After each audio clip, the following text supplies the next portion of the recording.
going to do something different. I mean, we're still going to talk about manifestation and self-improvement and all that good stuff, but we're also going to do a little bit of tarot and a little bit of Bible. But it'll be at the end, so if you just want to listen to the pep talk, that's totally fine too. It'll be at the end. I'll time stamp it. It doesn't have to be for you, but it could be. Okay, so today I want to talk about manifestation and attracting the dream life that you want when you yourself have not accepted that that is your desire. Why is accepting the desire important to attracting the desire? It's not. It's everything. It's not important. It's literally everything. Imagine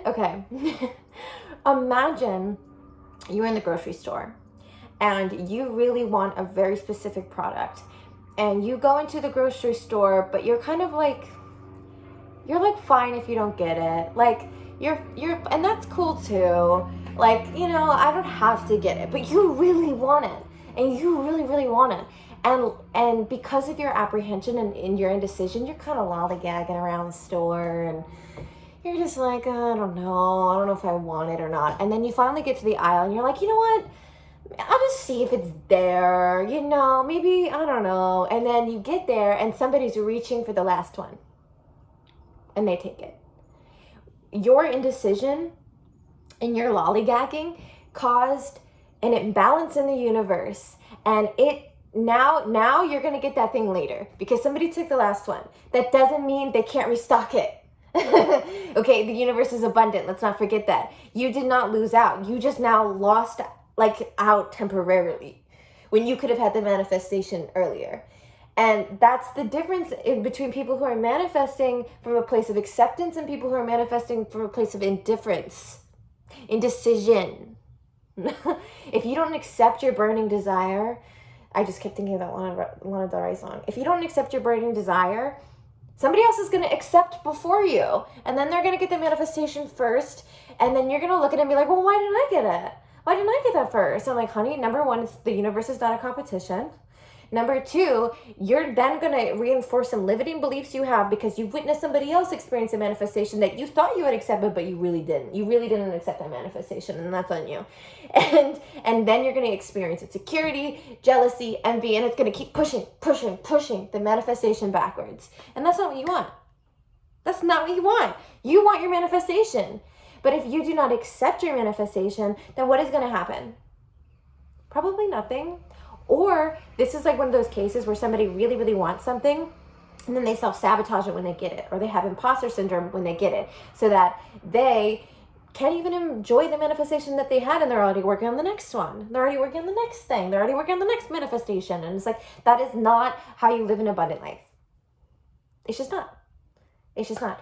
And so I think my key takeaway here is vulnerability is literally the key to acceptance. In order to manifest everything that you've ever wanted, you have to accept the thing. In order to accept the thing, you have to be vulnerable with yourself, with God, whatever you believe in, that you want the thing.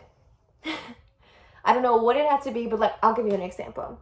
For years, I have self-sabotaged romantic relationships because deep down, and I posted something like on TikTok, that the thing that you're most afraid of is the thing that you actually want. Why you are afraid of it is that's your therapy session.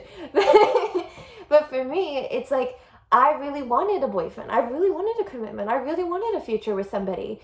And I just didn't believe that I was inherently good enough to receive it. So I kept trying to fix myself, get prettier, get better, get more successful, whatever, so that when that person came, I would be able to recognize it. Honey, that's the wrong definition. That I was operating under a frequency of lack because I thought that I had to become something and change something about myself in order to receive. No. What I really could have saved me a lot of heartache and horrible hookup culture and just regret after regret in the romantic sphere was just accept. Just absolutely accept that you are girlfriend material and you really want a boyfriend because that's how you love. And no wonder those things didn't work out with those people, because they weren't looking for a girlfriend-boyfriend situation. They were looking for you, and you were manifested, and you taught them everything that you needed to teach them. And they taught you, they were trying to teach you that what you actually wanted was a boyfriend. And you just kept denying it. No, like you thought that the universe was sending you these unavailable men so that you could say, Oh, I guess I'll take it. No, I guess it's fine if I don't have that thing. That's okay. Honey, it's not okay. You deserve everything that you've ever wanted. Honey, it's not okay. You deserve everything you've ever wanted. Honey, it's not okay. You deserve everything you've ever wanted. The fuck? Okay, now we're going to transition into the spiritual section of things. If you want to, you can just end the video here. If not, let's keep going. Okay, I'm going to do the Bible first. I love the Bible. The Bible. I just flipped to a random page, and this is what Jesus or whatever the teaching is going to be. Oh my God. Matthew 5:31. Jesus teaches about revenge. Let's do that one. You have heard that it was said, eye for eye and tooth for tooth. But I tell you, do not resist an evil person. If anyone slaps you on the right cheek, turn to them the other cheek also. And if anyone wants to sue you and take your shirt, hand over your coat as well. If anyone forces you to go 1 mile, go with them 2 miles. Give to the one who asks you, and do not turn away from the one who wants to borrow from you.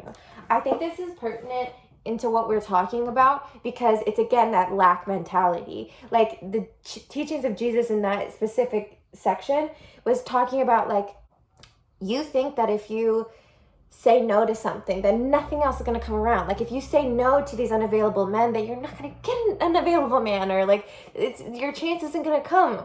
Or like you say no to this job, another job won't be around the corner. Honey, that's not how the universe works, and that's not how God works. So why do you think that's how it works? It's not. And in regards to enemies, there are none. There are only people who are operating at a contrast, who are in your universe, so you can tell you what you don't want and who you don't want to be. And then there are people who radiate the same frequency as you, and that is love. That is love. And you have to accept that, okay? Let's do tarot. I feel like I'm on crack when I'm doing these kind of videos. This is the Ethereal Visions Illuminated Tarot deck. Look how pretty. I'm just going to flip a couple and then channel a little collective energy message. So let's see. I'm doing it off camera. Okay. So this is our reading today. Okay. So for the first thing, we have 7 of Pentacles. The collective energy is essentially like, whatever you want to manifest, it is a reward. It is a reward. Stop thinking that it's not a reward. Whatever you want is a reward from the universe for being alive, and you don't need to earn it. You just need to accept it. Accept that you are here on this earth to experience joy, and yes, sometimes heartache, and to unlock your potential and be happy and smile and yeah, there's growing pains, but that's not all life is. That's not all it's about. And I think sometimes we get caught up in the healing trap, and that's not what this reading is about. This reading is to remind you that we're focused on proper investments for ourselves. And you can check in with your own intuition and ask, just ask, literally ask. It doesn't hurt to ask. And that's the one step you have to get in order to get what you want. You have to ask for it. Even if you don't ask another person and you just ask God, like, okay, that's fine. That's actually better than asking a person, because then you're receiving signs and synchronicities based on what God is showing you, what the universe is showing you, honey. Okay? So just going forward, ask yourself, is this a good investment for me or not? And just watch. Just watch what appears. Okay? And then we've got 10 of Swords. This, for me, just totally screams, like, just because you've been betrayed before, just because you've experienced defeat before, just because things have ended, doesn't mean that is your entire story. It's not your entire story. That's just a little blimp in the story, okay? Like, okay, so today, a little bit about me, I had some financial issues because because God helped me get sober, and Nothing like learning a lesson when he starts messing with my money. And God started messing with my money, and I was like, fuck, okay, I gotta get sober. You know what I mean? Like, don't mess with my money. and so I learned, and now I'm like, okay, it's either sobriety or my wealth mindset. And it's either alcohol or my wealth mindset, and I choose my wealth mindset. I didn't realize that was the decision back then. It just seemed more like the healthiest decision, but now looking forward, looking back, I see that was what I was choosing between the two paths. But yeah, so in general, like, what was I talking about? Oh yeah, So there was a period of time where I was dodging calls about like owing somebody money or something money, like, and I'm just like, because I couldn't get my footing. I was living in like hole in the walls. Like, this wasn't that long ago. I was living in a hole in the wall artist community with a crazy person across the street, like across the way from me in the hallway, who would like give me weird boxes with like my name on it. It was just like not a vibe. And there was like, it was just like, it was a very sketchy street. Like, and it was just not a vibe. And then I was bouncing from Airbnbs, and then eventually I found a little bit of home. Mostly it was in me, and it was about accepting that I wanted home. But yeah, like I really struggled there, and I really struggled financially. And so now when I get random calls from random people, I'm like, oh my God, is it like a fucking debt collector, or is it like my old apartment building? What is it? And like, I'm trying to be responsible now, but now I'm in a totally different season of my life. I'm in my vibrant season. Like, I'm in my yellow, you know? And right when I realized, so I got a random call, and I was like, oh, like my old narrative was like, don't answer it. I was also carrying grocery bags. I couldn't. So, but then I got in the car and I saw a message, and the message was actually so my grandfather passed away, and he had some stocks, and he already was like very, like really good at investments, and like he already helped out his family so much just by like giving them investment accounts when they were like children, so it could grow. And he was just a very smart guy with money. And so I've already reaped the benefits of it. I didn't think that the benefits would continue after his death.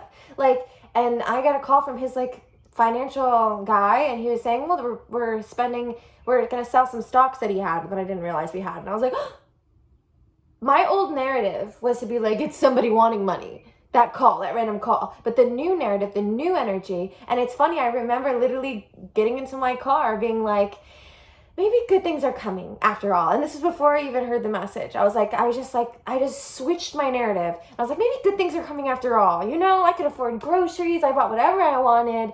I like got a full tank of gas. I'm grateful, you know? And then I got this random call, but I'll figure out whatever it is. And then it ended up being like, hey, by the way, you have some money now. Here's some money from the universe that you didn't think was ever going to come. Here you go. And I was like, I literally like almost cried tears, because that's what this collective energy is all about. It's about being like, your failures do not define your successes. Get fucking with it. Okay, and the last one, which I call the shadow energy, which is always the card at the bottom of the deck when you're finished. I love these cards. Is the 9 of Wands. I totally forgot what this is about. Oh, yeah. So I think when manifesting everything that you've ever wanted, you have to have the courage and determination to manifest everything you ever wanted. Like, the only reason like things manifest for some people, and it doesn't manifest for other people, is like somewhere deep down in their subconscious and their unconscious, they believe that it's possible. Even if it's like 1%, even if it's like this small, they believe it's possible, and the universe capitalizes on that 1%.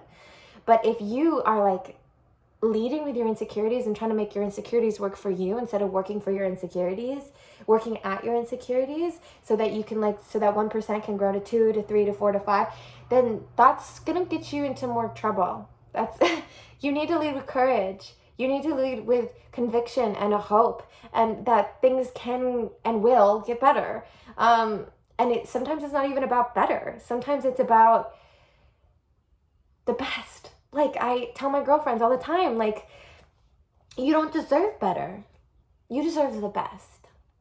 Okay, I hope this reading was, like, I hope this, like, channel, like, setup was cool. Like, I wanted to do something different. And so now we kind of got, like, some religion, some spirituality, and some channel messages for you. So I love you. Have a beautiful day.